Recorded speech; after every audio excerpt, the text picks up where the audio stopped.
Ya, oke. Selamat siang. Selamat datang di sesi panel 747 dengan tema relokasi industri dan dampaknya bagi buruh perempuan, eksploitasi di tempat lama, krisis di ruang baru di KCIF 2023 ini. Sesi panel ini diorganisasi oleh Mbak Dian Septi Trisnanti dari Marsina ID dan akan dipimpin oleh Mbak Purnamasari Pelupesi yang di KCF ini identitasnya adalah aktivis buruh. Saya langsung serahkan saja kepada Mbak Purnamasari Pelupesi untuk memediasi diskusi ini. Selamat berdiskusi dan terima kasih. Silakan Mbak Terima Puri. kasih. Terima kasih Mas Farid. Selamat siang kawan-kawan semuanya. Selamat datang di panel 747 ya. Panel ini bertajuk relokasi industri dan dampaknya bagi buruh perempuan, eksploitasi di tempat lama, krisis di tempat baru.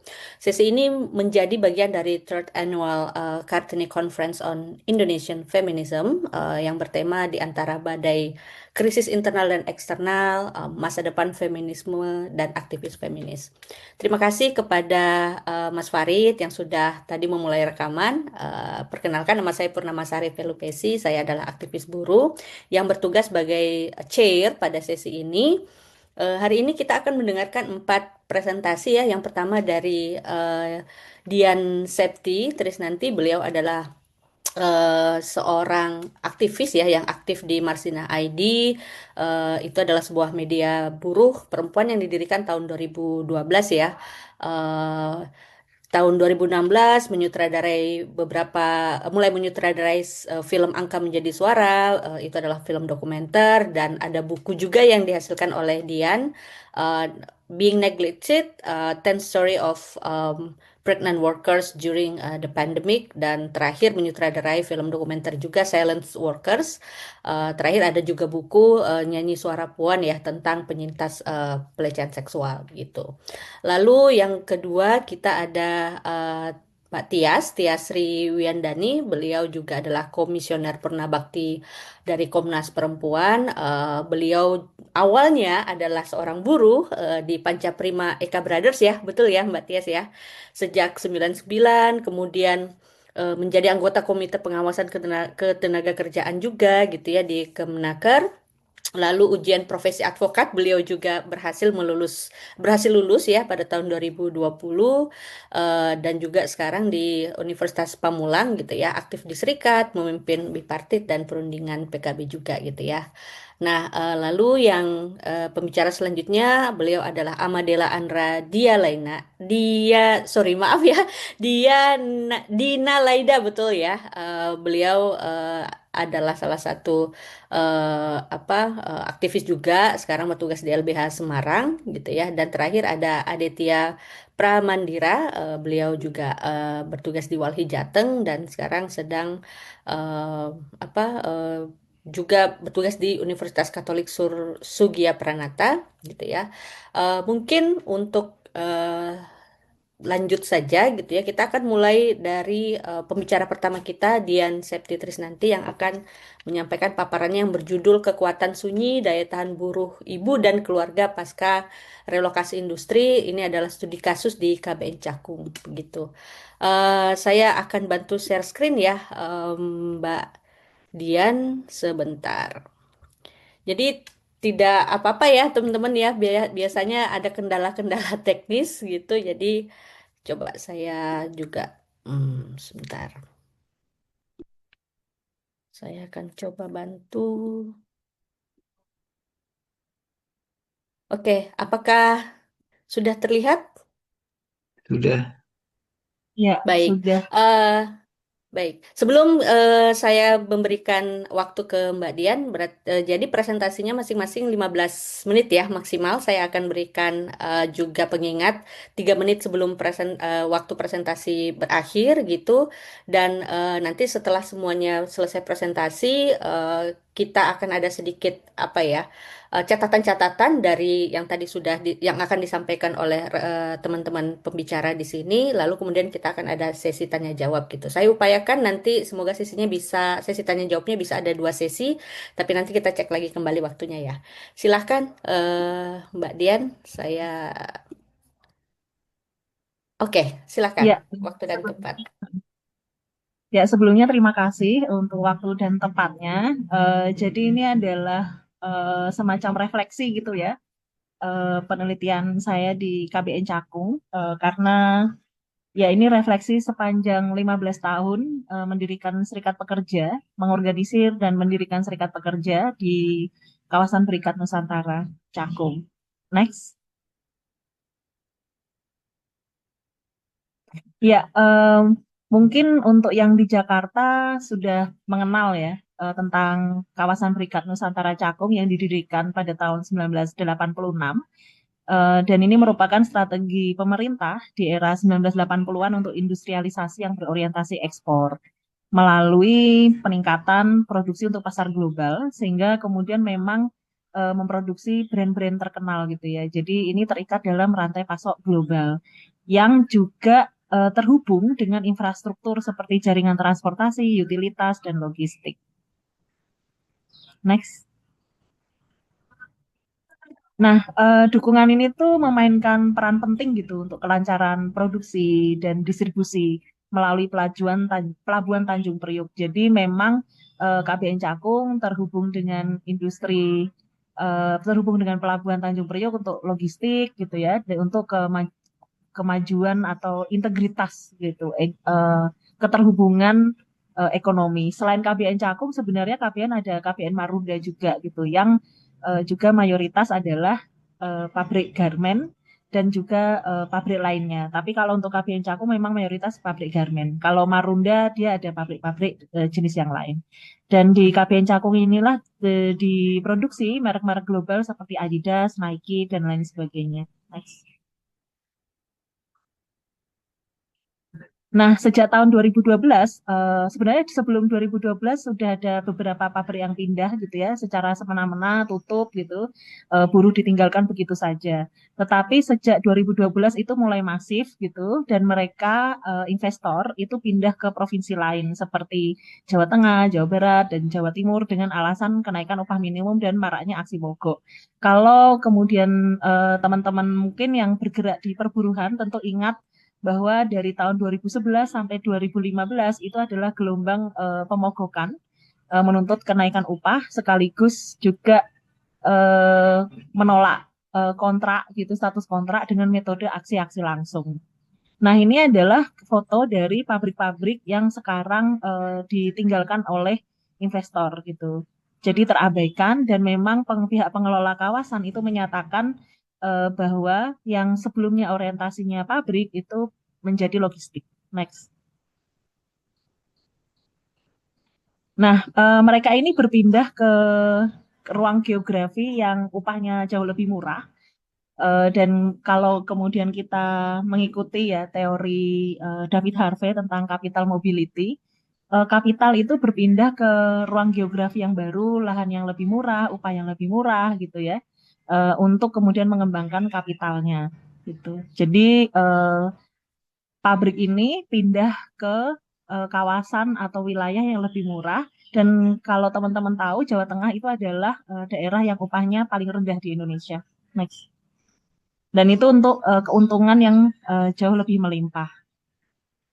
Nah, dari perpindahan atau relokasi industri ini, yang tidak dilihat oleh Harvey itu adalah kerja-kerja reproduksi sosial atau kerja-kerja yang mereproduksi kehidupan manusia dan sekaligus mereproduksi sistem sosial masyarakat yang tentu saja sekarang yang kita kenal adalah sistem ekonomi politik kapitalisme. Nah, kerja-kerja reproduksi sosial seperti kerja rumah tangga, terus kemudian next kerja rumah tangga dan kerja sosial gitu, mereproduksi manusia, itu adalah kerja-kerja reproduksi sosial yang tidak terlihat gitu. Next. Nah, Mariamis itu pernah menyatakan gitu ya dalam bukunya gitu, em, bahwa dia mengidentifikasi bahwa akar dari kerja, bahwa ada akar dari kerja yang bias gender gitu, yang mengecualikan perempuan. Jadi kerja-kerja reproduksi sosial itu dianggap sebagai kerja yang alami atau yang natural gitu ya. Dan itu berakar dari pandangan yang bias biologis gitu, yang membentuk persepsi bahwa peran perempuan dalam memproduksi kehidupan seperti melahirkan, mengasuh anak, menyediakan makanan, itu adalah aktivitas yang alami sehingga kemudian diwajarkan untuk tidak dianggap sebagai kerja. Nah, proses mereproduksi kehidupan sebagai aktivitas alami inilah yang disebut dengan social reproduction atau reproduksi sosial yang tidak dibayar. Next. Next. Nah, ini adalah diagram gitu ya, bagaimana kemudian perubahan ekonomi makro dalam bentuk relokasi industri di KBN Cakung itu menyebabkan krisis gitu ya di lapangan produksi seperti kehilangan pekerjaan, kehilangan penghasilan, lalu eksploitasi yang makin meningkat dan kemudian hilangnya jaminan sosial gitu. Nah, krisis di lapangan produksi itu juga mengakibatkan krisis di lapangan sosial reproduksi gitu ya, di wilayah rumah tangga gitu, di keluarga. Mulai dari tidak adanya hilangnya akses terhadap jaminan sosial, juga akses terhadap komunitas. Jadi banyak teman-teman itu yang kehilangan lingkungan sosialnya gitu, karena dia kehilangan tempat kerja, dia kehilangan teman-teman di tempat kerja, dan akhirnya juga kehilangan sandaran secara sosial gitu. Kenapa? Karena teman-teman buruh perempuan itu mayoritas hidupnya itu terikat dengan tempat kerja. Jadi ada yang bekerja 15 tahun, 20 tahun, 30 tahun gitu ya. Lingkungan sosialnya adalah lingkungan sosial tempat kerja gitu. Pulang ke rumah juga itu mayoritas kos-kosan itu adalah anak-anak itu adalah anak-anak buruh gitu ya. Kalau kita nyebutnya itu dulu bondet gitu. Anak-anak bondet KPN Cakung gitu, bondet nyebutnya. Lalu juga soal kesulitan mencari kerja. Setelah setelah relokasi industri dan mereka ter-PHK, kehilangan pekerjaan gitu, usia itu sudah tidak lagi muda dan mereka kesulitan untuk kembali lagi ke sektor formal dan akhirnya mendapatkan pekerjaan yang itu informal gitu. Dan itu menyebabkan hilangnya rasa percaya diri gitu ya. Eh, jadi dalam ketik mengenal berinteraksi gitu ya dengan teman-teman gitu ya sudah seperti keluarga sendiri gitu karena kita dalam satu alat perjuangan gitu.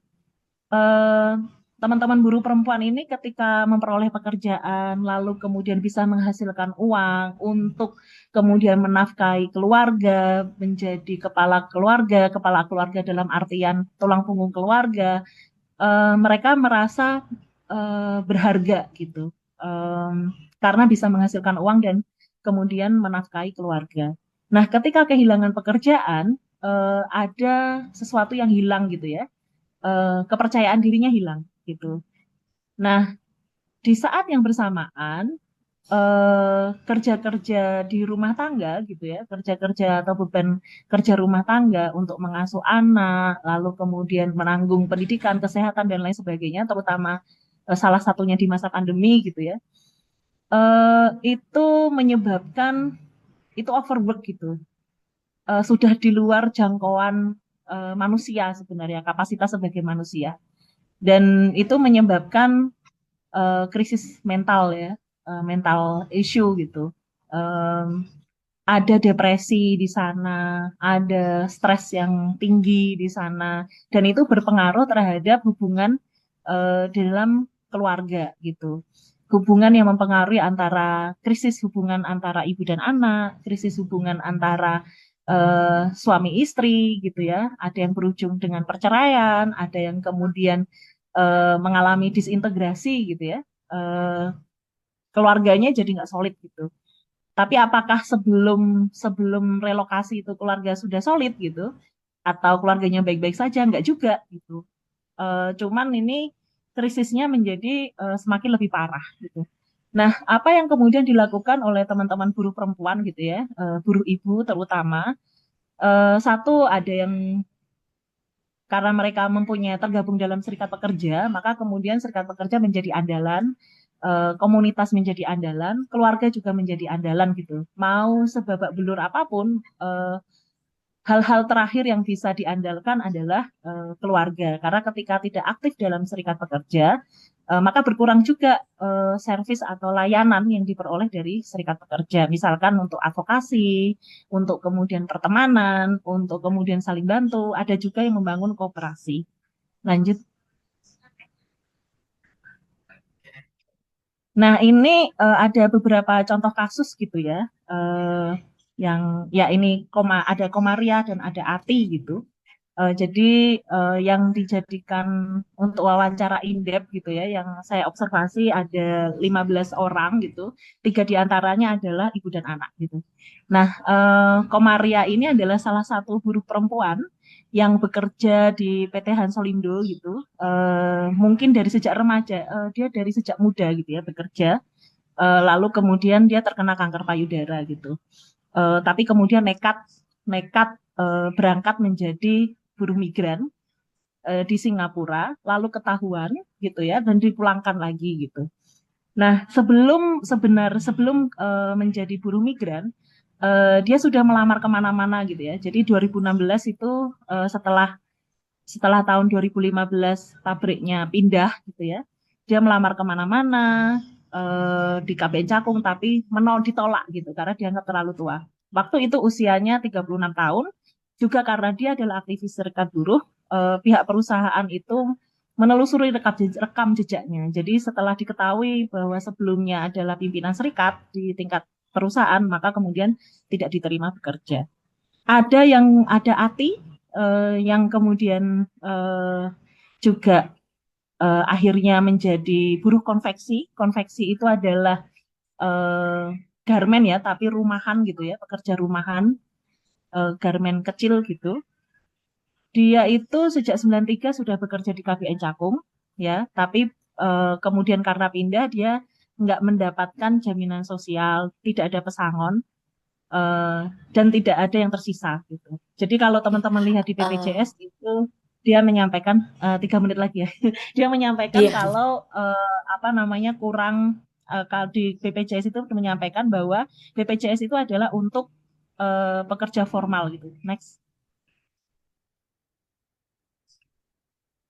Nah, aku mau memberi contoh eh, bahwa ada juga yang bekerja pada akhirnya menjadi pekerja seks ya, menjadi pekerja seks gitu ya, di kafe-kafe malam, tapi kemudian ketika pandemi terjadi, dia terpaksa bekerja sebagai pekerja seks di jalanan secara mandiri gitu. Em, itu adalah bentuk-bentuk bagaimana teman-teman buruh perempuan, buruh ibu ini bertahan gitu ya.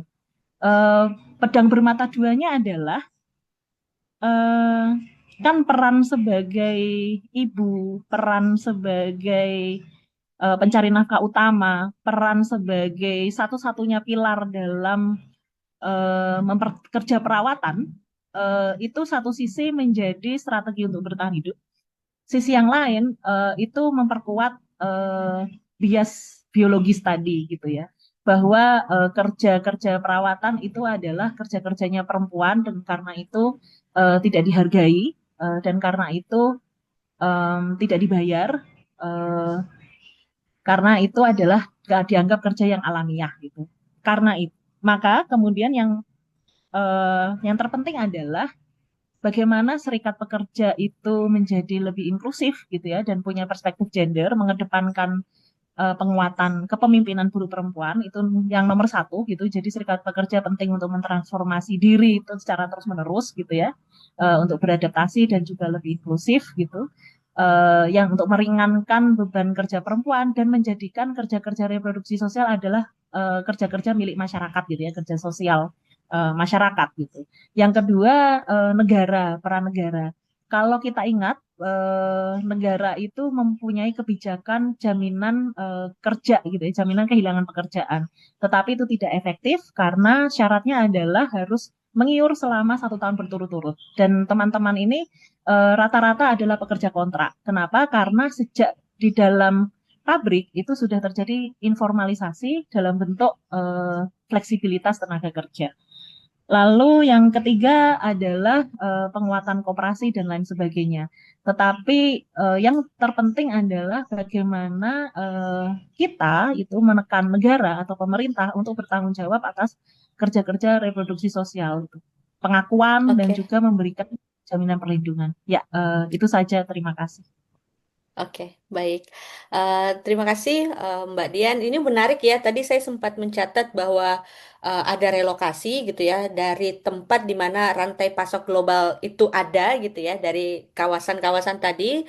Eh, Lalu kemudian tadi ada capital mobility ya dari David Harvey. Tapi yang tidak dilihat ini adalah hilangnya relasi ya yang memperparah gitu sebenarnya em, apa memperparah situasi yang dialami buruh, terutama buruh perempuan, sehingga menyebabkan hilangnya kepercayaan diri, gitu ya.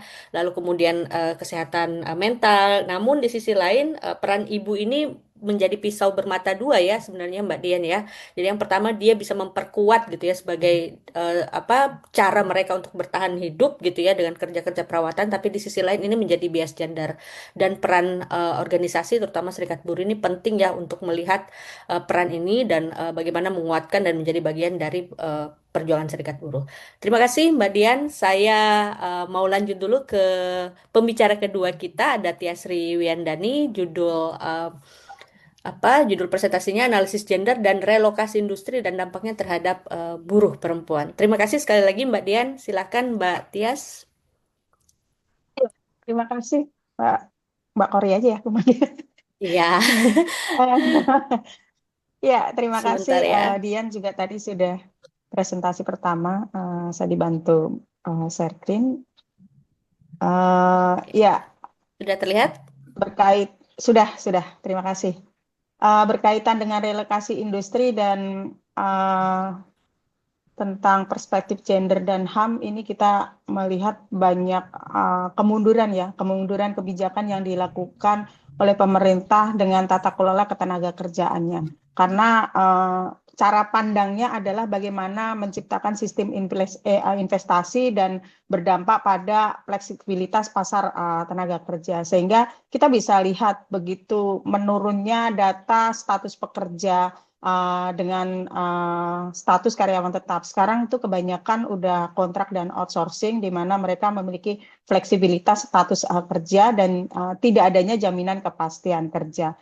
Nah, dalam relokasi industri ini sebagai upaya untuk bagaimana menciptakan upah murah dan fleksibilitas tenaga kerja ini. Contohnya waktu dalam periodenya kepemimpinan Gubernur Jawa Tengah Ganjar Pranowo itu mempromosikan ayo berinvestasi di Jawa Tengah karena sudah disiapkan lahannya dan upah di Jawa Tengah cukup bisa menjadi ruang investasi baru. Nah, akhirnya itu disambut oleh para pengusaha berbondong-bondong melakukan relokasi untuk pendirian perusahaan-perusahaan di Jawa Tengah. Banyak di Semarang, Boyolali, Batang, itu rata-rata adalah sektor padat karya yang bergerak di garmen, makanan, tekstil. Nah, ini yang sangat terdampak adalah buruh perempuan karena di sektor padat karya itu ya sekitar 90%-an lah ya itu buruhnya adalah perempuan. Nah, 80% buruh garmen di Indonesia di ILO tahun 2021 itu juga mencatat data bahwa mayoritas pekerjanya juga perempuan. Next. Nah, kalau bicara tentang dampak relokasi terhadap buruh perempuan di Jakarta, wilayah ASA, maka ini ada beberapa dampak yang sangat dirasakan oleh buruh-buruh, terutama sektor-sektor padat karya. Yang pertama itu adalah terjadinya PHK massal, karena dengan fleksibilitas pasar kerja dan upah murah ini disambut oleh pelaku-pelaku usaha untuk merelokasi perusahaan-perusahaannya di daerah dengan standar upah yang sangat berbeda jauh. Contohnya di Jawa Tengah saat ini saja itu UMK itu hanya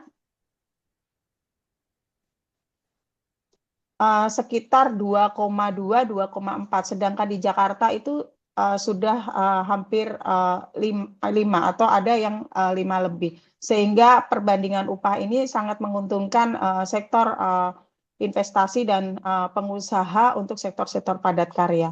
Kemudian banyak yang terdorong masuk ke sektor informal tanpa perlindungan, seperti sektor pekerja rumah tangga. Tadi juga Dian menyampaikan ada yang beralih profesi karena tidak ada pilihan, akhirnya bekerja sebagai pekerja seks, dan juga banyak pilihan yang tidak memberikan memberikan alternatif lain bagi pekerja yang sudah mentok karena tadi sulitnya lapangan pekerjaan karena relokasi, dan akhirnya sektor-sektor informal ini menjadi pilihan yang dimana kerentanannya juga semakin berlapis. Kemudian kita melihat peristiwa ini terjadi karena kebijakan negara, dan ketika terjadi PHK massal dan juga terjadi upah murah, negara itu melakukan pengabaian karena cara pandang kacamata untuk mendorong bagaimana penguatan pengusahaan itu dengan sistem investasi dan fleksibilitas pasar kerja sehingga upah ini menjadi sangat murah. Nah, AB-nya negara ini juga terlihat bagaimana pembuatan regulasi kebijakan di negara mengenai ketenaga kerjaan itu semakin fleksibel. Bahwa sekarang juga kemarin yang juga sempat ramai tentang Undang-Undang Cipta Kerja, yang di Undang-Undang 13 sendiri hanya mengatur kontrak dan outsourcing, di Undang-Undang Cipta Kerja sendiri itu boleh menggunakan sistem kerja satuan waktu dan borongan, yang itu juga menjadi komplain banyak dan penolakan banyak dari gerakan buruh. Yang kedua adalah status kerja kontrak outsourcing ini menjadi tidak terbatas, yang dimana di Undang-Undang 13 masih ada batasan, tapi di Undang-Undang Cipta Kerja itu semakin fleksibel, tidak terbatas. Ini menunjukkan bagaimana negara AB memastikan perlindungan bagi tenaga kerja kita dalam tata kelola ketenaga kerjaan. Kemunduran-kemunduran ini sangat dirasakan dampaknya, dan eskalasinya semakin meluas. Bahkan kita dengar sampai saat ini gelombang PHK juga semakin meningkat. Meskipun di pemerintah sendiri ini menyampaikan bahwa tercipta lapangan kerja, tapi pada faktanya perbandingan penciptaan lapangan kerja dengan gelombang PHK itu tidak sebanding. Lebih kencang gelombang PHK-nya daripada penciptaan lapangan kerjanya.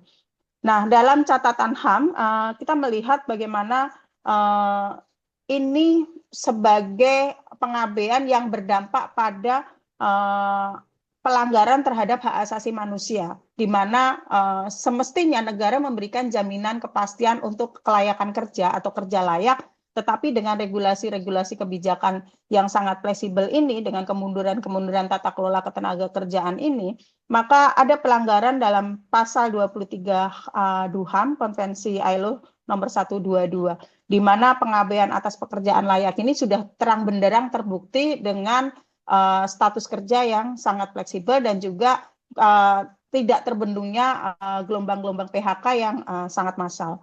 Kemudian buruh perempuan terjebak dalam kemiskinan struktural. Karena apa? Ya, akhirnya semakin sulit buruh perempuan untuk mendapatkan pekerjaan-pekerjaan di sektor formal. Ya, karena kita tahu bahwa latar belakang pendidikan ini juga menjadi persoalan di dalam tata kelola ketenaga kerjaan kita. Beda di luar negeri. Orang ingin bekerja, yang akan ditanya adalah kamu memiliki kapasitas apa, kemampuan apa. Tapi kalau di Indonesia basically itu adalah kamu lulusan apa, pendidikannya apa. Sehingga kita melihat banyak buruh perempuan yang ter-PHK atau kehilangan pekerjaan di sektor-sektor padat karya itu rata-rata adalah lulusan pendidikan yang saat ini sangat sulit untuk bersaing di pasar tenaga kerja. Ada yang bahkan tidak sekolah, ada yang SMP, ada yang SMA. Ketika bersaing dalam pasar tenaga kerja, maka mereka semakin tersingkir di dalam pasar tenaga kerja itu sendiri. Next. Nah, selanjutnya adalah dampak tentang UMK itu sendiri. Nah, sebenarnya kalau bicara tentang UMK berbasis dengan penghitungan kebutuhan layak di setiap daerah, ini sebenarnya menjadi cara pandang yang sudah tidak realistis dalam kondisi saat ini. Karena apa? Kebutuhan harga pokok untuk kehidupan, untuk pendidikan, untuk kesehatan, untuk transportasi, mau dia di Jawa Tengah, Jawa Timur, Jawa Barat, Jakarta, itu basicnya sama, bahwa angka yang dikeluarkan akan sama. Jadi ketika ada pembedaan penghitungan UMK antara Jawa Tengah dengan Jakarta dengan kejomblangan, ini bagian dari pemiskinan yang struktural. Karena apa? Penentuan kesejahteraan dibatasi tanpa melihat realita kehidupan, bagaimana kebutuhan hidup secara real untuk kebutuhan pangan, sandang, kesehatan, pendidikan itu tidak realistis dihitung, hanya berpatokan pada pendapatan daerahnya. Padahal ini secara nasional, pengeluaran hidup itu antara di daerah dan di kota-kota seperti di Jabodetabek itu hampir sama. Kalau kita makan, itu harga nasi Padang satu bungkus juga hampir sama gitu. Selisihnya ya paling hanya sedikit. Tapi faktanya kejomplangan itu hampir setengah atau 50% antara upah minimum di Jawa Tengah dengan atau wilayah-wilayah lain dengan upah minimum yang ada di Jabodetabek atau Jakarta. Gitu.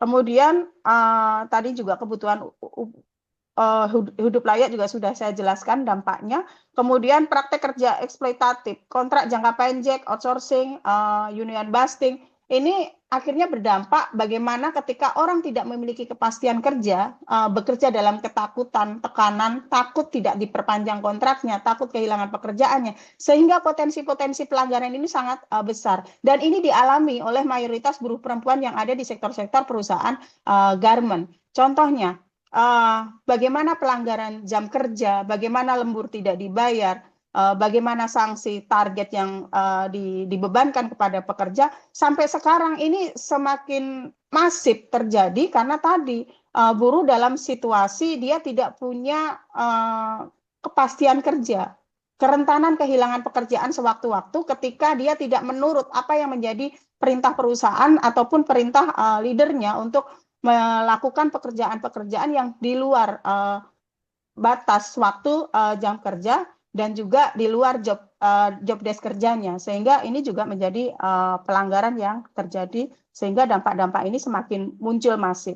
Kemudian beban ganda perempuan, jam kerja panjang, dan pekerjaan domestik tanpa upah. Meskipun saya sudah tidak bekerja di pabrik, saya juga suka mendengarkan keluh kesah kawan-kawan, bahkan terjadi cara-cara pelanggaran jam kerja itu ketika dia masuk jam 7, jam 6 itu sudah masuk ruang produksi untuk bekerja. Atau pengaturan jam kerjanya sudah tidak sesuai dengan ketentuan. Suka-suka perusahaan aja, ketika dibutuhkan masuk jam 7, dia masuk jam 7. Ketika dibutuhkan masuk jam 10, dia masuk jam 10.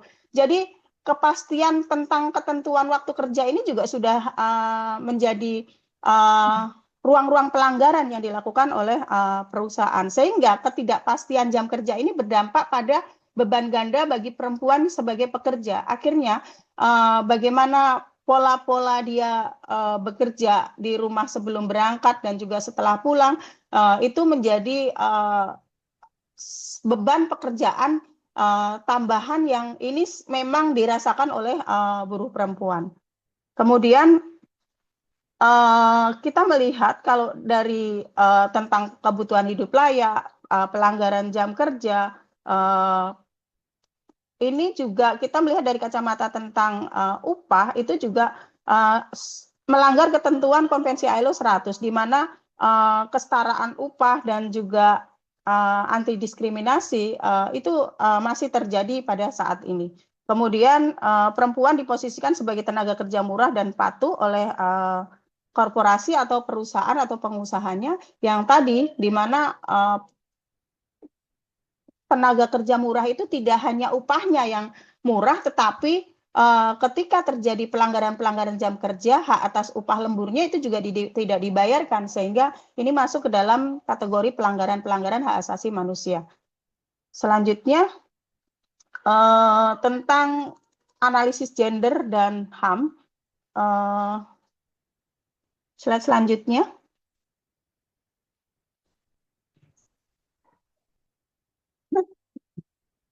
Nah, eh, kita bisa melihat ini bagaimana dampak gender dan HAM-nya sebagai diskriminasi berlapis, sebagai pekerjaan eksploitasi upah murah tadi yang saya sudah jelaskan di awal, kemudian sebagai perempuan mengalami beban reproduksi sosial, rentan kekerasan berbasis gender yang tadi juga sudah sangat banyak disinggung oleh Dian, kemudian triple burden, kerja produktif, kerja reproduktif, kerja sosial, komunitas. Jadi baik di rumah, di pekerjaan, di sosial, perempuan mengalami ini semua sebagai situasi beban-beban yang harus ditanggung. Kemudian negara gagal memenuhi kewajiban karena tadi respect, protect terhadap hak buruh perempuan itu tidak dilakukan dalam tata kelola ketenaga kerjaan, malah justru kebijakan-kebijakan yang dikeluarkan semakin mengalami kemunduran. Kemudian relokasi, ini bentuk kesetaraan struktur berbasis gendernya juga menjadi persoalan tersendiri dan potensi-potensi pelanggaran, bahkan sudah terjadi pelanggaran-pelanggaran di mana kasus relokasi ini semakin merentankan perempuan dalam kemiskinan struktural. Oke, Kemudian Mbak slide Tias selanjutnya. tinggal 1 menit lagi ya. Oke, baik, baik. Strategi perlawanan dan solidaritas ini adalah bagaimana terus mendorong penguatan serikat buruh, di mana juga gerakan serikat buruh sekarang juga semakin besar menghadapi tantangan dan hambatannya. Kemudian advokasi berbasis HAM, di mana kita juga mendorong bagaimana bisnis dan human right, bagaimana pelaku-pelaku usaha memahami tentang hak asasi manusia, hak asasi pekerjanya, kemudian solidaritas lintas batas. Jadi gerakan-gerakan ini tidak hanya berbasis di Jakarta atau Jabodetabek, tetapi bagaimana membangun gerakan-gerakan di wilayah-wilayah sektor-sektor industri baru yang terjadi relokasi ini juga perlu dikuatkan agar menjadi gerakan sosial bersama, tidak hanya bertumpu berpusat di Jakarta, tetapi ini juga di wilayah-wilayah industri di daerah. Kemudian kolaborasi dengan gerakan feminis dan HAM untuk menyoroti diskriminasi berlapis. Kemudian narasi tandingan dari pekerja murah, hak atas pekerjaan yang layak dan martabat perempuan pekerja.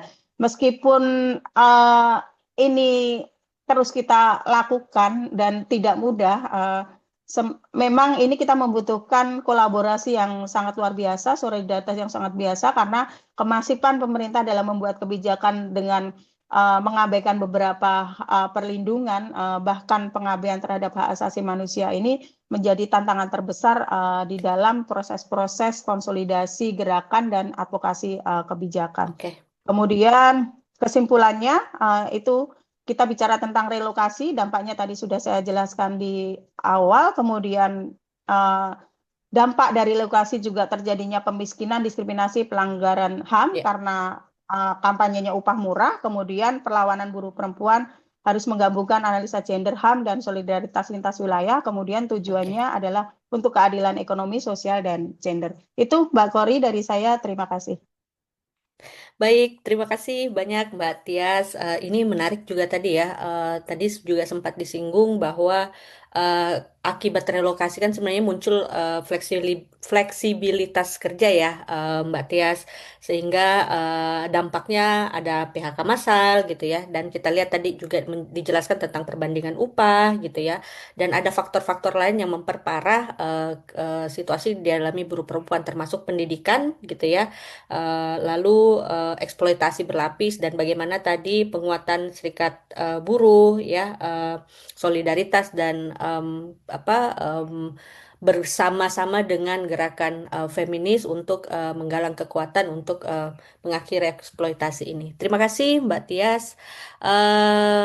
Untuk selanjutnya kita ada Amadela Andra Dina Laida yang akan mempresentasikan tentang analisis struktural atas relokasi industri yang memperbanyak eksploitasi buruh perempuan gitu. Oh, saya panggil apa nih Mbak Dela aja ya, Ya, belum bisa boleh. on cam. Ah, oh, so sorry to hear that. Oh, HP-nya terlindas mobil. Oke, tapi saya akan bantu untuk share screen ya. Boleh menunggu sebentar. Saya akan coba bantu Mbak Dela untuk share screen. Sebentar ya.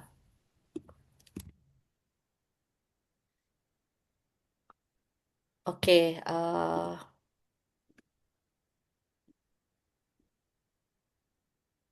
sudah terlihatkah?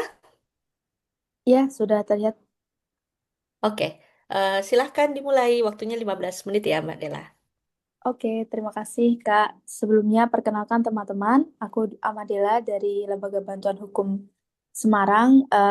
Untuk yang belum tahu, kami fokus di isu HAM dan demokrasi seperti itu ya. Next. Dan pada kesempatan kali ini, kami akan mencoba membedah mengenai buruh perempuan.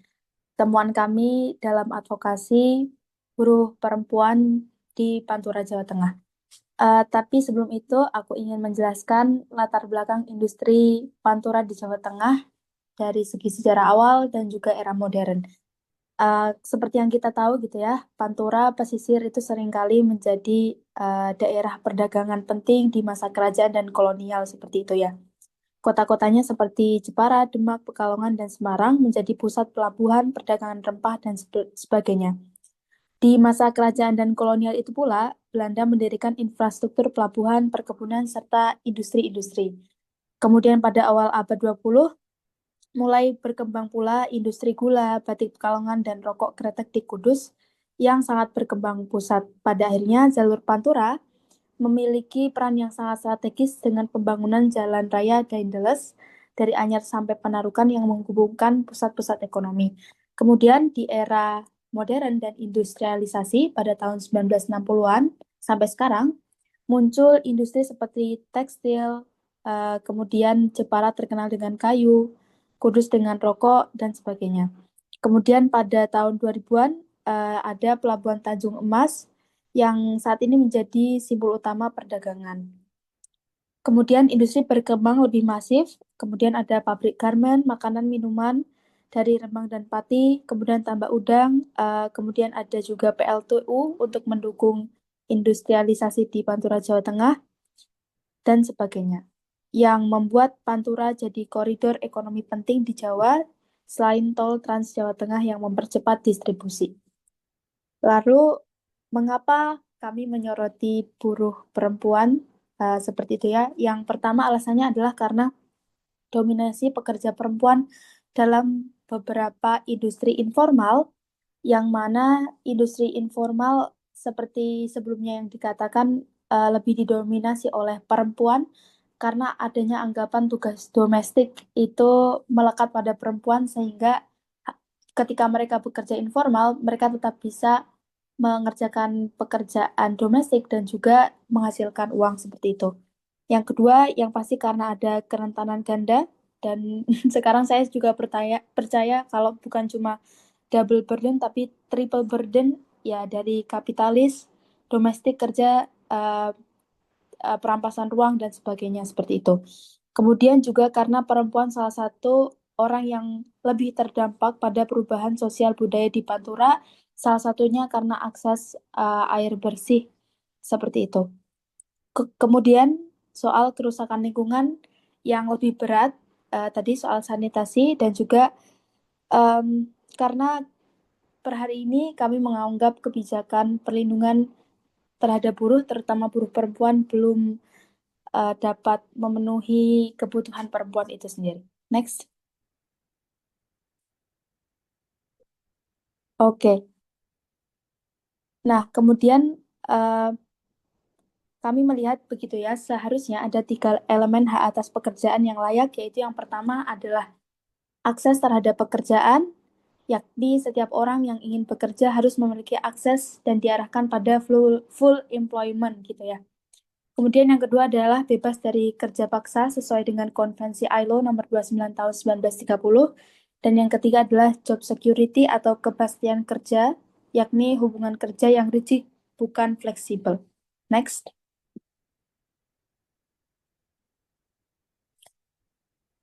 Kemudian beberapa hal di bawah ini adalah temuan kondisi buruh perempuan Pantura di Jawa Tengah yang sebenarnya juga sebagian terjadi di buruh di tempat lain seperti itu. Yang pertama ada gender gap ya, yang membuat buruh perempuan bekerja di sektor informal itu lebih banyak.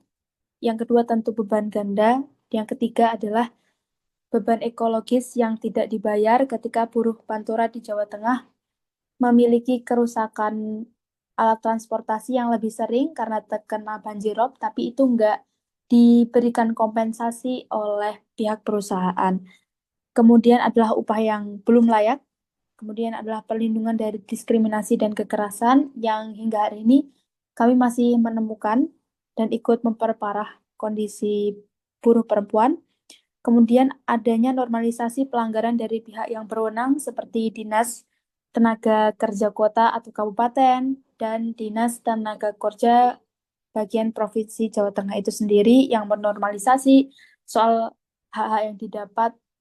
Yang paling sering kami dapatkan adalah soal upah yang tidak layak. Itu adalah cara dinas atau negara gitu ya, yang mewakili negara berpandangan bahwasanya itu adalah pemakluman karena memang ekonomi sedang sempit seperti itu. Kemudian Jawa Tengah terutama ya memiliki banyak gunung dan mayoritas adalah daratan.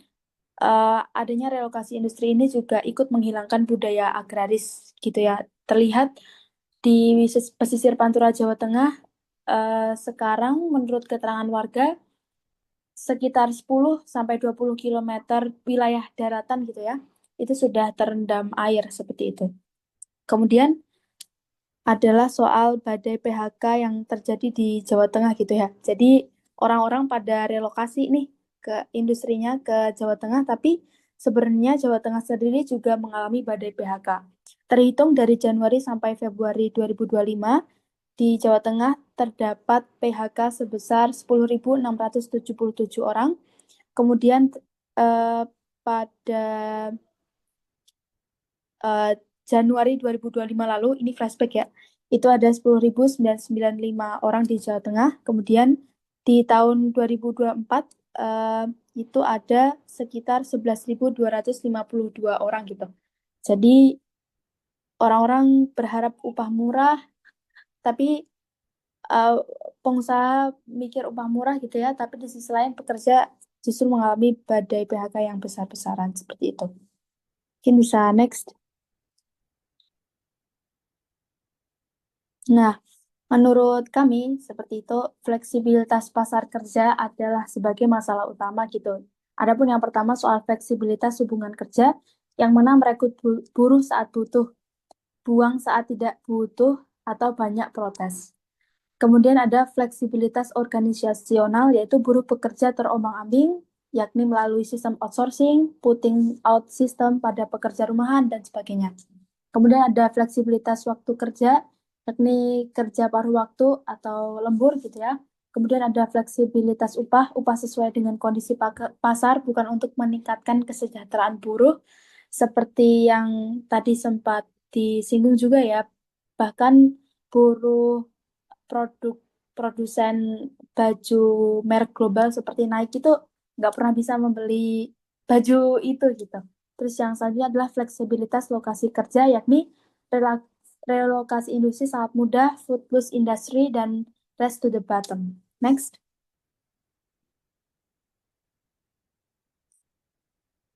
Oke, kemudian kita akan melihat begitu ya bagaimana instrumen hukum di Jawa Tengah ini ternyata juga mempermudah para pengusaha untuk melakukan beberapa penindasan seperti itu ya.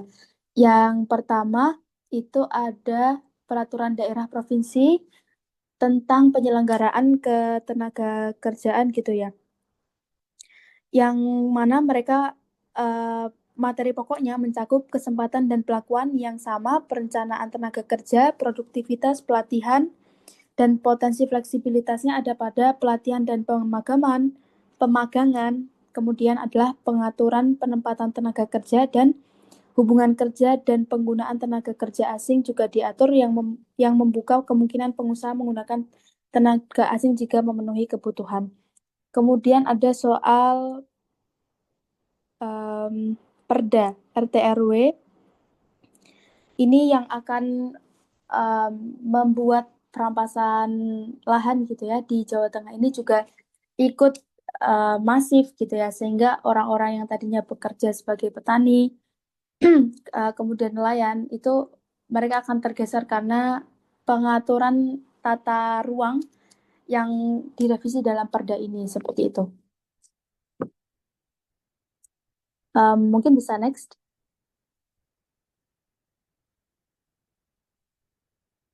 Oke. Lalu dampaknya adalah sebagai berikut begitu ya. Yang pertama, informalisasi pekerja manufaktur dan pabrik, kemudian meningkatnya pekerja gig, pekerja migran, dan juga pengangguran pastinya gitu ya. Data yang sempat dihimpun gitu ya, sejauh ini di tahun 2025 itu ada 59,40% orang yang bekerja secara informal gitu ya. Kemudian ada pekerja migran dan juga sebesar 66.611 seperti itu ya. Nah, pekerja migran ini juga tidak bisa apa ya, dilihat sebagai pekerja saja gitu ya, karena mereka adalah korban dari sedikitnya lapangan pekerjaan. Pekerja migran ini tidak semuanya tuh berangkat dari jalur-jalur yang formal terjaga perlindungannya gitu ya, tapi juga melalui jalur-jalur yang ilegal seperti itu, sehingga kerentanannya menjadi cukup tinggi juga gitu di tengah ketidakpastian kerja atau fleksibilitas pasar kerja ini. Next. Dalam diskursus ini, kami mencoba menghadirkan analisis feminis legal theory yang menghubungkan antara perspektif feminis dan juga pembentukan undang-undang. Kami melihat bahwasanya terdapat partisipasi semu dalam tataran legislatif yang membuat hukum atau perlindungan buruh perempuan hari ini tidak maksimal. Seperti itu tercatat, sejauh ini kita hanya memiliki 2 Menteri Ketenagakerjaan perempuan, tapi yang terakhir Ida Fauzia juga tidak memiliki keputusan yang progresif untuk melindungi buruh perempuan. Kemudian, sebagaimana teori feminis sosialis, temuan yang ada di Jawa Tengah ini memperkuat bahwasanya kapitalisme dan patriarki merupakan penyebab dari penindasan perempuan. Next. Oke, tinggal 3 menit ya. Oke. Oke. Kemudian untuk membedah pelanggaran negara dalam hal ini, kami juga menghadirkan Maastricht Guideline seperti itu ya. Ini untuk membedah kelalaian negara terhadap praktik-praktik yang selama ini ada, yaitu Maastricht Guideline merupakan dokumen panduan yang memperjelas bagaimana pelanggaran di ECOSOC atau hak dasar dapat terjadi melalui tindakan maupun kelalaian negara berdasarkan Konvenan ICESCR tentang Konvenan Internasional ya tentang hak ekonomi, sosial, dan budaya. Pada guidelines ini menegaskan bahwa negara memiliki 3 kewajiban utama: menghormati, melindungi, dan memenuhi, seperti yang disampaikan Mbak Tiasri tadi. Maka bila negara gagal melindungi pekerja informal, maka praktik eksploitasi atau pengabaian akses terjadi jaminan sosial, maka negara melakukan standar pelanggaran sesuai standar internasional. Bahkan jika pelanggaran itu terjadi melalui non-action atau kebijakan yang tidak berpihak. Guideline ini juga menegaskan bahwa kelalaian tetap bisa menjadi pelanggaran hukum internasional. Negara seharusnya mencegah pengusaha atau pihak ketiga mengeksploitasi pekerja rumahan, misalnya dengan memaksa mereka bekerja tanpa upah layak, tanpa alat perlindungan, dan sebagainya. Next.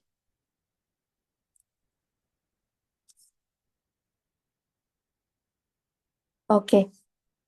Kemudian bagaimana sih seharusnya gitu ya buruh perempuan itu dalam ekosistem kerjanya itu sebenarnya bisa mengacu pada 21 kerangka hukum kerja layak versi ILO yang ada di layar, yaitu yang pertama administrasi ketenagakerjaan yang oke, komitmen pemerintah terhadap full employment, jaminan sosial pengangguran, upah minimum berdasarkan undang-undang, adanya jam kerja maksimum, cuti tahunan berbayar, cuti melahirkan, cuti orang tua, pembatasan pekerja anak, penghapusan kerja paksa, adanya mekanisme pembatasan PHK, kesempatan dan perlakuan yang setara, upah yang sama untuk pekerjaan yang sama, adanya benefit yang diterima saat kecelakaan kerja, adanya pengawas khusus K3, adanya jaminan sosial untuk lansia pensiun, cuti sakit berbayar, adanya jaminan sosial saat mengalami cacat, kebebasan berserikat, hak perundingan kolektif, adanya forum tripartit. Seperti itu. Sepertinya sudah selesai. Terima kasih. Saya kembalikan ke moderator. Baik, terima kasih Mbak Delia. Ini menarik ya tadi yang disampaikan.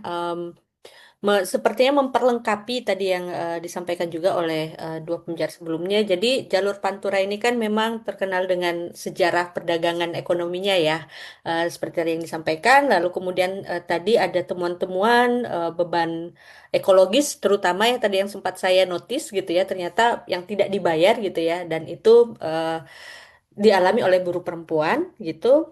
Lalu ada aturan-aturan daerah yang menindas tadi, dan juga tadi yang sempat saya notice juga ada pekerja migran gitu yang juga terdampak ya, akibat kurangnya lapangan pekerjaan di daerah tersebut.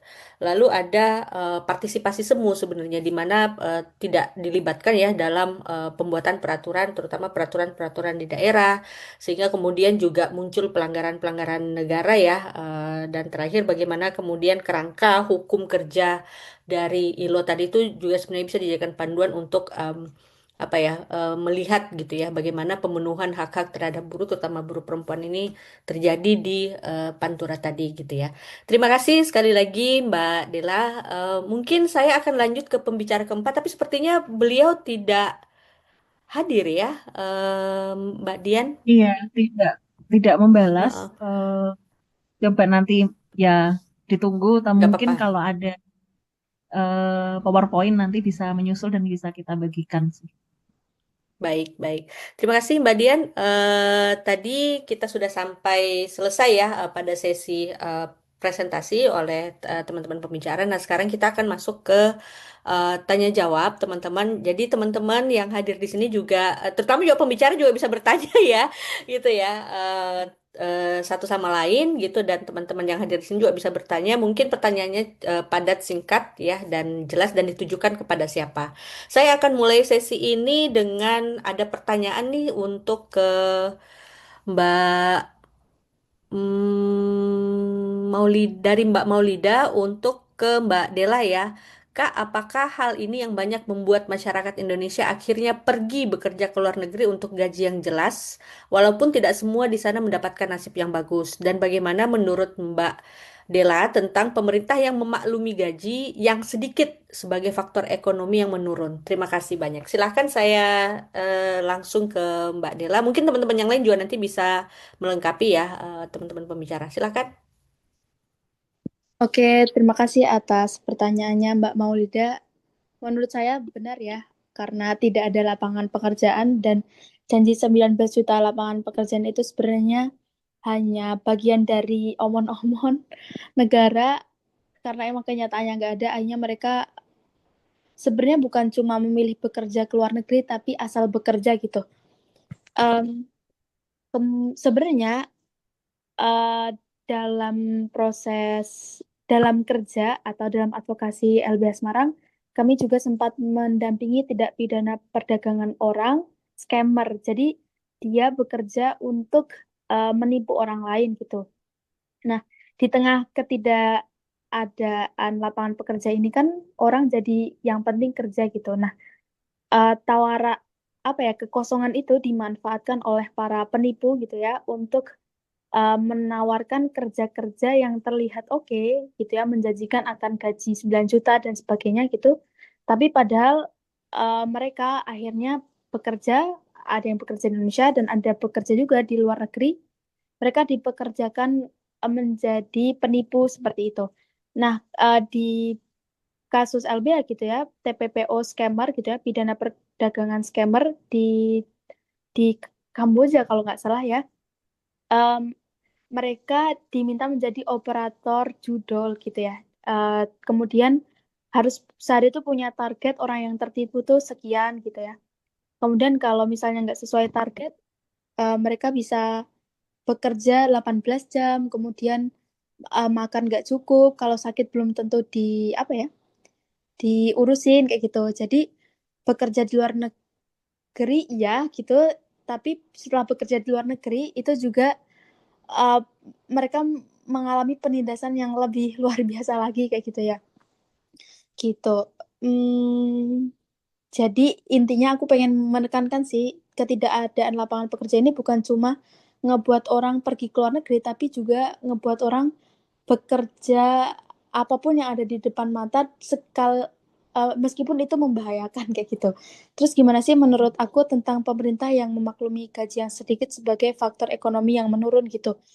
Menurut aku adanya ekonomi yang menurun ini nggak bisa benar-benar jadi alasan negara untuk ini ya memberikan gaji yang sangat kecil kayak gitu ya.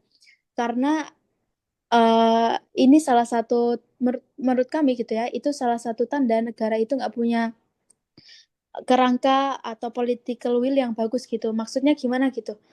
Sebenarnya kalau kita lihat gitu ya, aku ingin mengambil contoh orang-orang di suku Samin yang ada di Kendeng. Mereka adalah sekarang udah bukan masyarakat adat, tapi masih menjaga nilai-nilainya.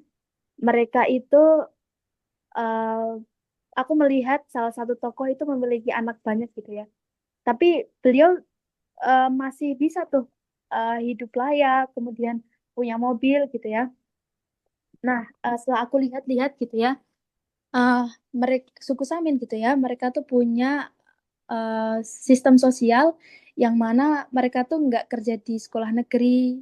Satu, kalau kita nih masyarakat urban, kita kan harus nyekolahin orang di ini ya, sekolah negeri, itu pun kalau kuliah makin banyak lagi gitu ya.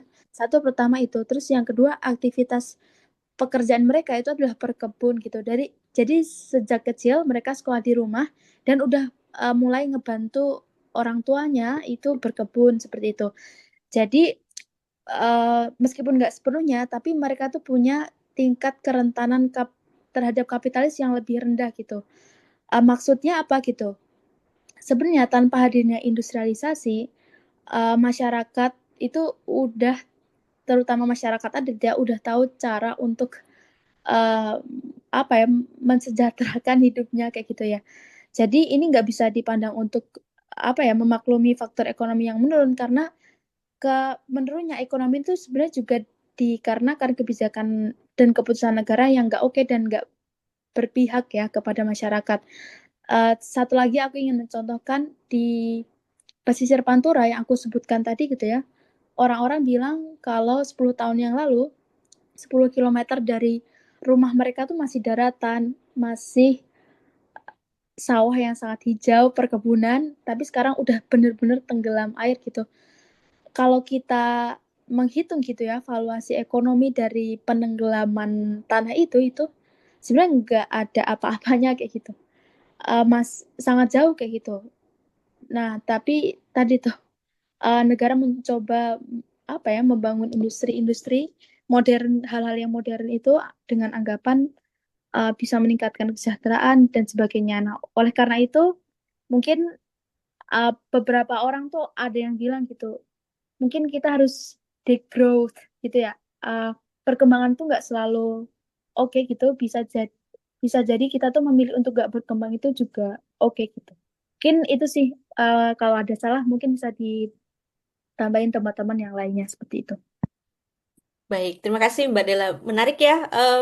Tadi juga sempat terlihat apa dari yang disampaikan bahwa sebenarnya dampak ini tuh juga menjadi sistemik ya, Mbak Dela, sehingga ada peralihan gitu ya lapangan pekerjaan yang kemudian diinisiasi oleh orang-orang yang dalam tanda kutip tidak bertanggung jawab tadi, gitu ya, scam-scam itu justru memperparah gitu. Semoga menjawab gitu ya pertanyaan dari maaf saya lupa dari Mbak Maulida tadi. Mungkin ada yang lain mau bertanya. Mas Farid mau bertanya? Aku Iya, mungkin mau ini sedikit silakan menjawab, Mbak boleh Dian. nggak? Oh, Iya. oke, silakan Mbak Dian.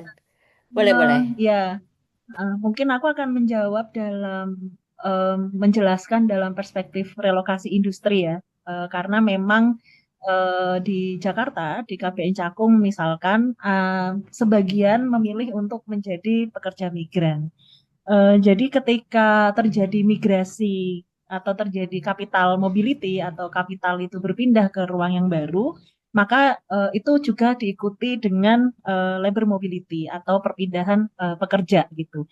Terjadi restrukturisasi kapital di ruang geografis yang baru, dalam hal ini katakanlah di Jawa Tengah gitu ya, karena memang banyak yang berpindah ke Jawa Tengah.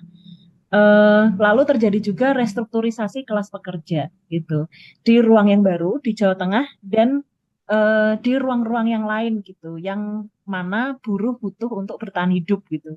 Salah satunya adalah menjadi pekerja migran yang mayoritas adalah menjadi pekerja rumah tangga atau mereka menjadi bagian dalam rantai pasok, rantai global kerja perawatan gitu ya di seluruh dunia gitu. Nah, ini yang kemudian membentuk market atau pasar menjadi semakin fleksibel, yang kemudian sebenarnya dibutuhkan peran negara. Eh, di mana posisi negara dan apa cara pandang negara dalam melihat tenaga kerja gitu. Kalau tenaga kerja hanya dilihat sebagai salah satu faktor produksi untuk mendatangkan keuntungan gitu ya, maka dia akan hanya menjadi catatan angka-angka gitu, angka-angka di BPS yang terakhir kita bisa lihat itu terkesan manipulatif atau kemudian banyak di ini ya nggak real gitu. Bagaimana standar angka kemiskinan diturunkan, lalu kemudian eh, dimanipulasi bahwa angka pengangguran berkurang gitu.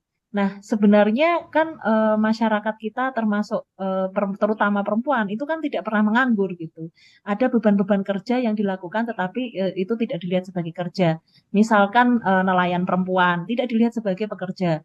Terus kemudian menjadi pekerja rumah tangga, menjadi ibu rumah tangga tidak dilihat sebagai kerja. Melakukan beban kerja-kerja sosial di komunitas juga tidak dilihat sebagai kerja. Nah, ini yang kemudian apa? Ketika menjadi pekerja migran juga pada akhirnya menjadi lebih buruk karena kalau di luar negeri eh, tidak ada tempat perlindungan. Ke KBRI belum tentu bisa memberikan perlindungan gitu. Contoh misalkan di Korea Selatan kemarin itu banyak pekerja-pekerja migran dari Indonesia pada akhirnya undocumented karena kabur dari majikan gitu ya atau dari pemberi kerja gitu. Dan itu tidak terlindungi dan pada akhirnya yang melindungi siapa? Sesama pekerja migran. Mereka membentuk komunitas-komunitas. Jadi memang apa ya, komunitas itu menjadi andalan gitu, menjadi sandaran gitu ya untuk kemudian bisa bertahan hidup. Itu sih kalau dari aku ya. Terima kasih. Oke, baik. Terima kasih Mbak Dian. Sebelum saya ke Mas Farid, ada tambahan mungkin dari Mbak Tias? Cukup, Mbak. Cukup. Cukup ya. Tadi, oke baik. Berarti tadi juga selain itu ada restrukturisasi sosial ya, Mbak Dian, Mbak Dela ya, dari tadi apa ya, relokasi-relokasi ini termasuk juga relasi sosial di komunitas itu yang terjadi ya, Mbak Dian. Baik, terima kasih. Saya ke Mas Farid, silahkan. Ya, terima kasih. Saya pikir tema ini penting banget melihat aspek lain eh, buruh buruh dan khususnya buruh perempuan gitu ya di luar konteks pekerjaan mereka gitu ya. Artinya di luar konteks mereka sedang bekerja kayak gitu. Ternyata ada hal lain yang juga sangat berisiko dihadapi oleh para buruh itu gitu ya. Tema relokasi terutama yang disampaikan Mbak Dian tadi, yang ternyata dampaknya sangat serius buat kehidupan buruh dan dampaknya juga dampak jangka panjang ya, bukan dampak sesaat kayak gitu. Eh, Mungkin pertanyaan saya sebenarnya seperti apa proses eh, pabrik atau industri itu melakukan relokasi dari sampai akhirnya dia pindah sepenuhnya gitu loh. Apakah ada proses perencanaan yang memang jangka panjang atau seringkali ujuk-ujuk gitu ya dalam jangka waktu sebulan 2 bulan udah langsung memutuskan pindah, di mana para buruh di tempat kerja itu nggak punya persiapan sama sekali untuk menyiapkan kehidupan ketika tempat kerjanya itu tutup seperti itu. Eh, nggak tahu seperti apa ya karena mungkin kalau perencanaannya 3 tahun gitu ya misalkan lah 3 tahun sebelumnya sudah direncanakan mungkin buruh juga lebih punya kesiapan untuk menyiapkan diri ketika terjadi relokasi seperti itu. Apakah memang trennya seperti itu bahwa pabrik-pabrik itu pindah tanpa pemberitahuan yang jelas kepada para buruh sehingga buruh menjadi pihak yang paling dirugikan seperti itu. Yang kedua, memang benar kalau saya setuju dengan Mbak Dian tadi, nggak ada cara lain kecuali intervensi negara untuk melindungi buruh ini ya. Karena ya itu, pabrik bisa seenaknya pindah, bisa seenaknya tutup segala macam atas nama uh, produksi yang nggak produktif lagi, misalkan atas nama kapital atau keuntungan yang berkurang dan demi keuntungan yang lebih harus pindah seperti itu. Tanpa sama sekali mempedulikan kepentingan dan dampaknya pada buruh seperti itu. Tapi yang saya tanyakan adalah kira-kira kalau harus ada intervensi dan kebijakan pemerintah, intervensi apa dan kebijakan apa yang bisa dilakukan pemerintah walaupun agak pesimis gitu ya, mereka bisa memenuhi itu, yang bisa memastikan bahwa buruh-buruh pasca relokasi ini bisa sedikit banyak terkurangi dampaknya dari relokasi ini. Itu yang pertama buat Mbak Dian. Yang kedua, tadi Mbak Tias cerita tentang perbedaan UMR gitu ya, yang juga sekali lagi sangat tidak mempertimbangkan kebutuhan real para buruh itu gitu ya, membandingkan kebutuhan buruh sebagai anggota masyarakat dengan buruh sendiri misalnya kayak gitu. Saya juga jadi pengen tahu sebenarnya ketika membuat keputusan tentang batas UMR itu elemen apa sih yang dipertimbangkan gitu ya, faktor-faktor apa yang dipertimbangkan sehingga ada keputusan bahwa di Jakarta UMR itu harus 4 juta, padahal kalau kita lihat gitu ya, kasar aja kebutuhan tinggal di Jakarta itu, kemarin saya 2 bulan tinggal di Jakarta tuh untuk kelas seperti saya aja sekarang gitu ya, dengan transportasi yang makin mahal, tinggal juga yang makin mahal, itu sudah nggak sudah nggak bisa dipenuhi lah dengan UMR sekarang ini. Nah sekarang Jawa Tengah gitu ya, bikin UMR yang eh, bukan cuma dibandingkan dengan daerah-daerah lain menjadi wilayah dengan UMR paling rendah, tapi juga menunjukkan bahwa mereka nggak mempertimbangkan situasi real gitu ya, mempertimbangkan kebutuhan real masyarakat gitu ya, dan buruh sebagai anggota masyarakat itu gitu loh, ketika memutuskan untuk menentukan UMR itu. Jadi jadi saya ingin tahu gitu loh, sebenarnya apa sih yang menjadi referensi untuk memutuskan eh, apa namanya UMR itu, dan UMR. Oke. mungkin itu sih. Baik, terima kasih Mas Farid. Ini mungkin ada 3 pertanyaan sebenarnya tadi ya, yang saya catat. Yang pertama mungkin untuk Mbak Dian, bagaimana sih sebenarnya, dan mungkin untuk semua ya, bagaimana sih sebenarnya proses relokasi ini terjadi gitu? Apakah ujuk-ujuk atau mungkin ada pertimbangan-pertimbangan tertentu gitu? Lalu untuk Mbak Dian juga intervensi apa nih yang bisa dilakukan gitu ya untuk mengurangi dampak dari relokasi ini? Gitu. Lalu untuk Mbak Tias juga ya, elemen, faktor atau referensi apa sih yang digunakan untuk menentukan UMR di satu kota atau satu provinsi ya? Karena ada pertimbangan tadi ya yang disampaikan tentang kebutuhan real gitu ya dan sebagainya gitu. Mungkin saya langsung saja ke Mbak Dian, mungkin sekitar 5 menit ya Mbak Dian ya, dijawab. Terima kasih, silakan. Ngomongin, ya, Udah tinggal jadi 15 untuk menit kita. proses proses relokasi sebenarnya kalau dari sisi kapital dia jangka panjang ya. Mereka punya plan 20 tahun ke depan gitu, 30 tahun ke depan. Hanya tidak transparan gitu. Jadi kalau garment itu kan kita mengenal apa yang disebut dengan rantai pasok global gitu, di mana ada brand di posisi atas gitu yang mempunyai hak cipta atas merek gitu ya. Nah, rantai pasok global dari brand ke supplier, lalu kemudian supplier ke pemilik pabrik gitu ya, tentang ordernya seperti apa dan bagaimana penentuan nilai nilai ordernya gitu berapa, itu tidak pernah transparan. Jadi buruh itu bahkan bisa tidak tahu eh, bagaimana proses rantai pasok ini berlangsung gitu. Jadi karena tidak transparan, maka juga tidak tahu gitu bahwa akan pindah dan itu selalu ditutup-tutupi. Ketika kemudian misalkan ada brand kan punya audit ya, ada yang disebut dengan baju bersih gitu, artinya baju yang tidak mengeksploitasi buruh gitu ya, dengan melakukan audit. Tetapi kalau di sisi lapangan gitu, ketika audit buyer itu dilakukan, itu dipilih gitu teman-teman buruh yang memberi kesaksian bahwa tidak ada pelanggaran, tidak ada upah tidak dibayar, tidak ada lembur nggak dibayar, buruh hamil itu boleh bekerja duduk atau dipulangkan lebih awal gitu. Biasanya juga buruh hamil itu disembunyikan di gudang gitu ya, supaya tidak terlihat oleh auditor gitu.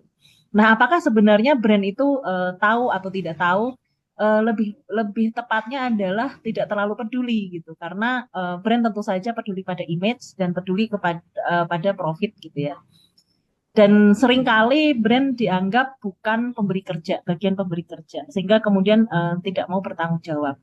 Itu yang pertama. Dan yang kedua, dalam peraturan perundang-undangan kita itu tidak mengatur tentang prosedur gitu ya ketika mau relokasi gitu. Jadi bisa pindah begitu saja kalau di sisi buruh seolah tiba-tiba gitu ya, tapi sebenarnya kan tidak gitu. Buruh tidak mengetahui bahwa akan terjadi relokasi, tidak transparan lah rantai pasok ini, rantai pasok globalnya itu nggak transparan. Makanya kemudian penting untuk menuntut ada transparansi gitu. Ada perjanjian yang binding agreement ya, perjanjian yang mengikat antara brand, supplier dan serikat pekerja. Tapi itu juga butuh dituntut. Dan apakah bagaimana dengan intervensi negara? Kita pernah ada di suatu masa memaksa negara untuk melakukan intervensi dengan kebijakan yang lebih berpihak kepada buruh.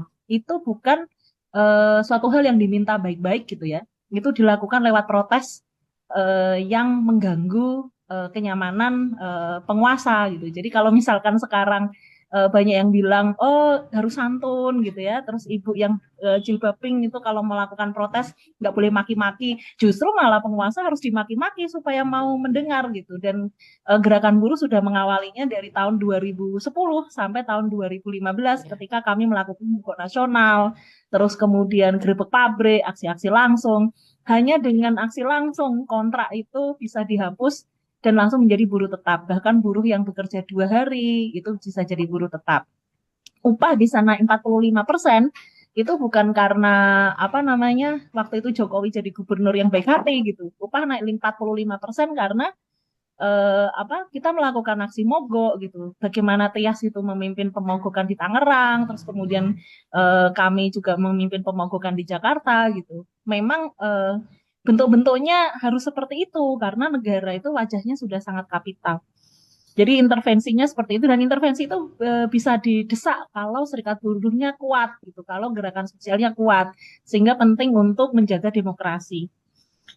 Nah itu sih lalu kemudian yang kayaknya itu ya dua itu ya proses soal relokasi ya. Jadi kita itu biasanya kalau di serikat pekerja kalau kita suka meminta teman-teman pekerja untuk meneliti gitu ya. Misalkan sekarang soal tarif nih, kan was-was ya. Ini brand mau pindah atau nanti tiba-tiba tutup. Jadi kita akan selalu mengawasi jumlah order, ada lemburan atau enggak.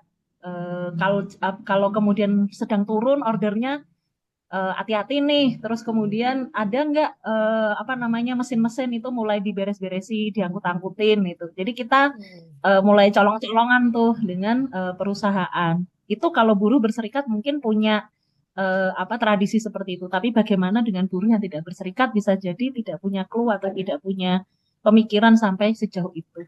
Gitu sih. Baik, terima kasih Mbak Dian. Lanjut ke Mbak Tias ya tadi ya.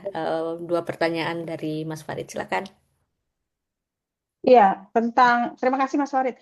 Tentang penghitungan upah itu kan ada Dewan Pengupahan ya, yang mereka merumuskan terdiri dari tripartit dari pemerintah, perwakilan pekerja dan juga perwakilan pengusaha.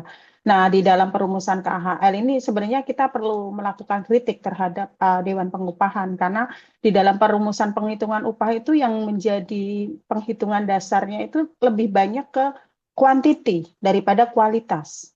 Sehingga begitu banyak item yang masuk, tapi itu nilainya yang kecil-kecil. Penghitungan tentang pernah juga yang menjadi perdebatan ketika ada memasukkan penghitungan untuk rokok gitu. Itu kan juga pernah masuk ke dalam rumusan.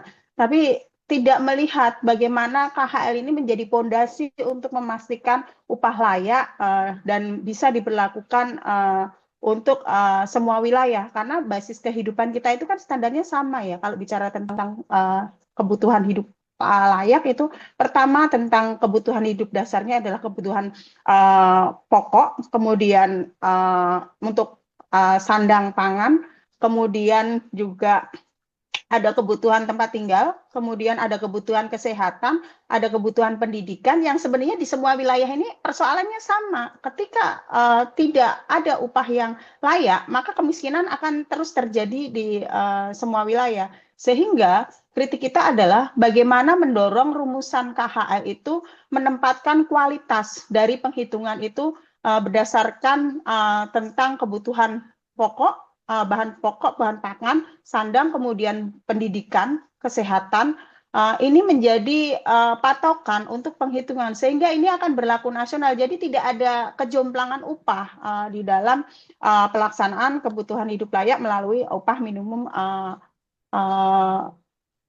kota, kabupaten, ataupun sektoral gitu, atau upah minimum provinsi. Sehingga ini adalah catatan yang perlu kita dorong kepada Dewan Pengupahan untuk tidak lagi menempatkan penghitungan upah itu berdasarkan kuantiti, banyaknya item yang kecil-kecil yang akhirnya tidak memunculkan kesejahteraan dari perumusan upah itu sendiri, tetapi mendorong bagaimana kualitas untuk memastikan penghitungannya ini berdasarkan kebutuhan hidup real yang mendasar bagi pekerja. Itu satu. Yang kedua, kalau kita masih berada di dalam situasi ini, maka kejomplangan upah antara wilayah satu dengan wilayah lain itu akan terus terjadi. Dan ego sektoralnya adalah ketika daerah-daerah yang mengkampanyekan atau menjual wilayahnya dengan kebijakan iklim investasi dan industrialisasi, maka yang akan digaungkan selalu bagaimana para pengusaha-pengusaha ini masuk ke wilayahnya dengan iming-iming kemudahan untuk alih fungsi lahan sebagai sektor industrinya gitu, yang tadinya pertanian menjadi industri, kemudian mengkampanyekan tentang upah murahnya, karena tadi tidak ada standar yang baku secara mengikat seluruh nasional, sehingga setiap wilayah punya kebijakan sektoralnya di masing-masing daerah, sehingga kejomplangan upah ini akan terus terjadi. Nah, ini yang menjadi akar persoalan, sehingga kesejahteraan buruh itu tidak akan mengalami peningkatan, dia akan stagnan, bahkan semakin mengalami kemunduran dengan kebijakan-kebijakan yang makin mundur juga. Itu dari kacamata saya melihat bagaimana persoalan upah layak ini tidak menemukan jalan keluarnya sampai sekarang, karena tadi relokasi standar penghitungan upah itu juga tidak menggunakan baseline secara kacamata nasional bahwa ini mengikat dan berlaku seluruh wilayah di Indonesia. Itu dari saya, Mas Farid. Terima kasih. Oke, baik. Terima kasih Mbak Tias atas tanggapan pertanyaan dari Mas Farid. Mungkin terakhir ada yang mau ditambahkan dari Mbak Dela, silahkan. Belum ada. Oke, baik. Kalau belum ada mungkin ini kita tinggal 5 menit lagi ya menuju ke akhir dari sesi ini. Tadi saya agak salah menyebutkan jadwal Mas Farid. Ternyata selesainya 14.15 bukan 14.45 ya. Jadi mohon maaf. Baik, mungkin sebagai penutup dari kita semua di sini sebelum kita foto bersama ya Mas Farid, ada beberapa hal tadi yang sempat saya catat. Terima kasih kepada para pembicara dan rekan-rekan juga yang hadir di sini dan host gitu ya. Jadi ada beberapa yang perlu yang di wrap up, yang bisa di wrap up dari sesi ini. Yang pertama adalah bahwa relokasi ini sebenarnya lebih banyak mudaratnya ya daripada dampak yang dihasilkan. Keuntungannya itu hanya untuk pengusaha saja gitu ya, tapi mudaratnya itu justru lebih banyak dirasakan oleh buruh, terutama buruh perempuan gitu ya.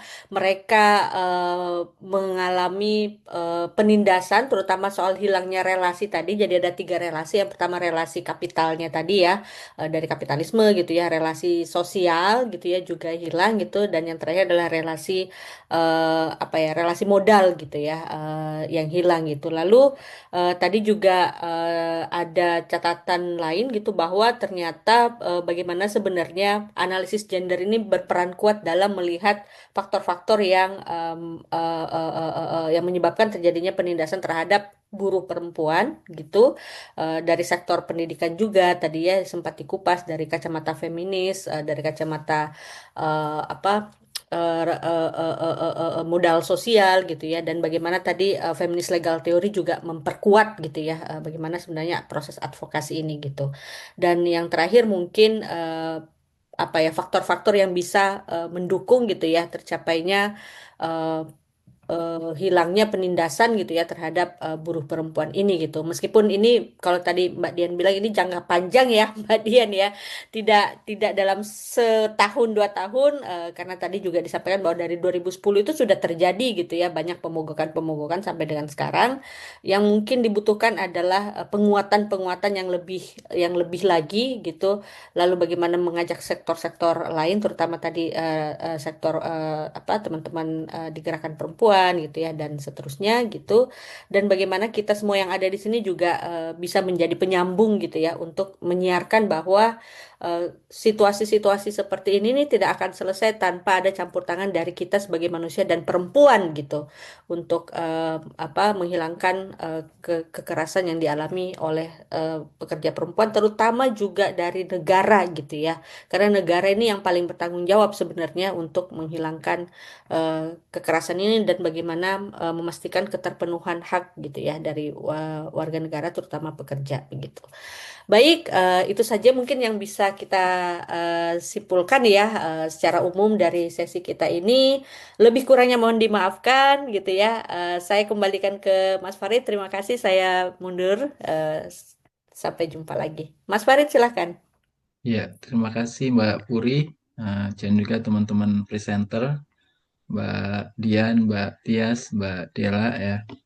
Walaupun sedikit, nggak apa-apa, tapi diskusinya sangat penting dan menarik, dan syukurnya nanti juga akan kita upload di YouTube sehingga bisa didengar atau dipelajari lagi buat teman-teman yang nggak hadir pada sesi ini. Terus terang, saya tadi juga salah baca jam, kirain 15 menit sebelum acara selanjutnya. Eh, tapi nggak apa-apa karena sudah nggak ada lagi yang dibicarakan. Terus terang buat saya, ngomongin buruh itu sebenarnya agak take it personally gitu ya, karena kakak saya juga kebetulan pernah jadi buruh, kerja di pabrik di kawasan industri Pulau Gadung.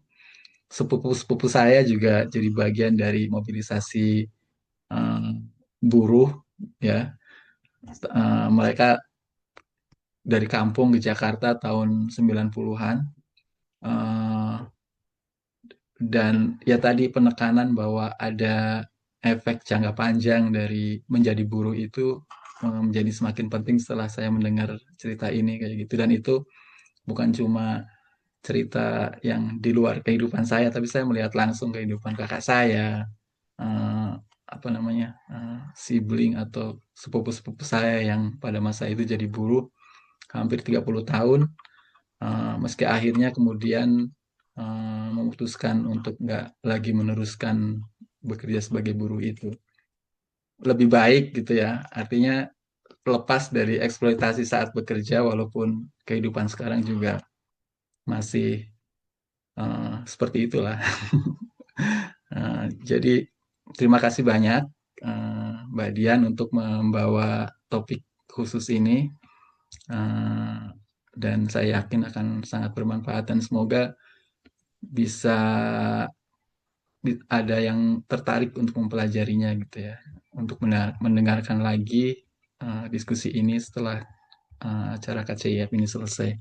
Baiklah, sebelum ditutup, seperti saya bilang tadi, saya mengajak teman-teman yang hadir di sini untuk mendokumentasikan sesi ini dengan foto bersama. Jadi walaupun sedikit, sedikit lebih baik ya. Small is beautiful.